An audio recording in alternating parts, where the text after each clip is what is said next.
জীবনে যতদিন শুক্রবার পাবেন চারটা আমল করতে ভুল করবেন না। আজকে শুক্রবার না, আমি জানি না চারটা আমল করেছেন কিনা বা করছেন কিনা, আপনারা মিলিয়ে নেবেন। যদি চারটা আমল আজকে না করে থাকেন, আজকে থেকে জীবনে যতদিন শুক্রবার পাবেন চারটি আমল করতে ভুল করবেন না। পারবো তো ইনশাআল্লাহ? ইনশাআল্লাহ। এক, দুরূদ পড়া। আমার বিশ্বনবী দুরূদ সম্পর্কে কত অসাধারণ কথা বলেছেন। একজন সাহাবা এসে বললেন, ইলা রাসূলুল্লাহ সাল্লাল্লাহু আলাইহি ওয়াসাল্লাম, ও নবী, আমি যদি আপনার প্রতি দিনের 1/3 ধরে দুরূদ শরীফ পড়ি আমি কি নিয়ামত পাবো?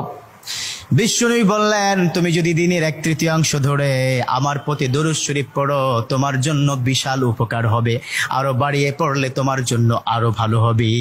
সাহাবা মহা খুশি হয়ে গেলেন, ইয়া রাসূলুল্লাহ, আমি দিনের অর্ধেক সময় জুড়ে যদি আপনার প্রতি দুরূদ শরীফ পড়ি তাহলে কি হবে?